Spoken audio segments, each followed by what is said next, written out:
Rise and shine and happy day, everyone! Kids, excited na ba kayong lahat? Yes! Excited na ba kayo sa papalapit na Pasko? At dahil magpapasko na ay napapakanta na ba kayo ng Joy to the World or Gloria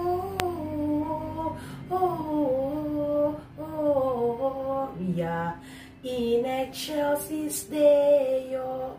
Diba? Kasi today's scripture passage comes from the Old Testament book of Malachi. Diba? So, ano ba ang sinasabi ng passage na ito? Kids, it discusses about silver and gold. Sinasabi sa ating kwento sa Bibliyang ito na tungkol sa silver and gold. What is silver and gold? Alam niyo ba? Yes, kids. Among other things, listen to these words of Malachi. Listen very carefully, kids, ha? But who can live through the day when He comes? Who will be left standing when He appears? He will be like a fire that makes things pure. He will be like soap that makes things clean.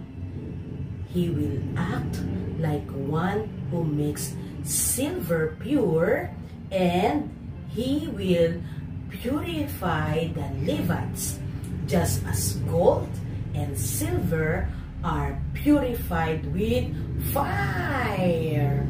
Wow! Did you hear that important words? Yes, the word pure and purify. Kids, sino sa inyo ang nakakagawa ng bad things? Sige nga, sinong aamin? Nakakagawa ng bad. Kung aamin, very good. Nako, yung mga bad things ay nakakasad ng heart, di ba? Siyempre, sino ba ang masaya sa mga gumagawa ng bad things? Tapos, our heart becomes dirty. Oh, nadudumihan yung puso natin. Oh, no. Do you like that? Gusto niyo ba yun, kids? Of course not. Then, for the days of Jesus is coming, Jesus wants us to prepare ourselves with a new heart. Diba? Siyempre, darating si Jesus, gusto niya, ihanda natin ang ating sarili sa kanyang pagdating ng may malinis na puso. According to the passage from Malachi, Jesus will come to make our hearts pure. Diba? Nilinisin niya ang ating mga puso. And this is very, wow! Awesome, diba? Jesus will change our hearts. Jesus will change your heart. Diba? Jesus will transform us. Babaguhin talaga tayo ni Jesus. Like from cheating to be honest. Yan. Babaguhin tayo ni Jesus from being bad to being good. From being fighter to become peacemaker. From being an enemy or bad or being enemy to be a friendly one. Wow, this is great. Do you want to be changed? Gusto niyo bang magbago, children? Yes, kaya naman, we have to hold a pure heart.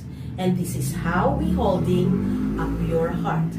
Holding a pure heart is live with a pure heart. Diba?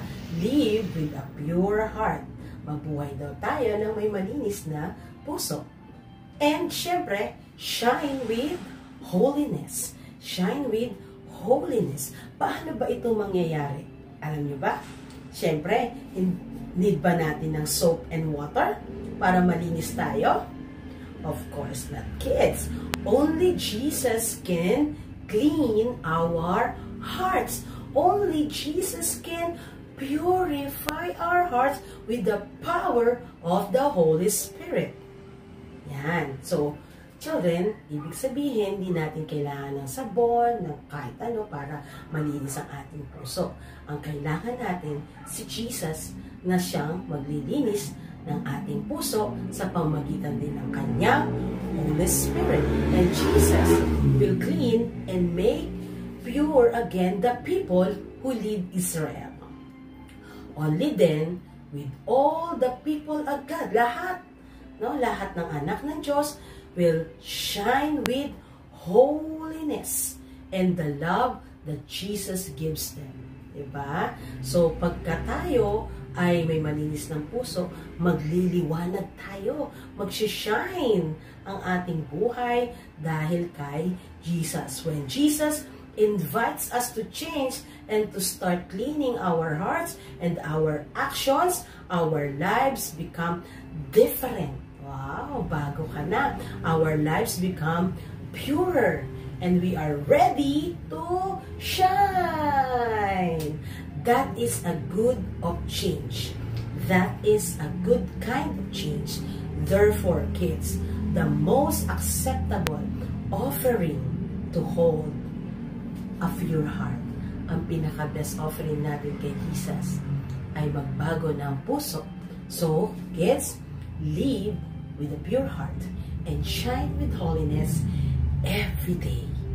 Again, live with a pure heart and shine with holiness every day.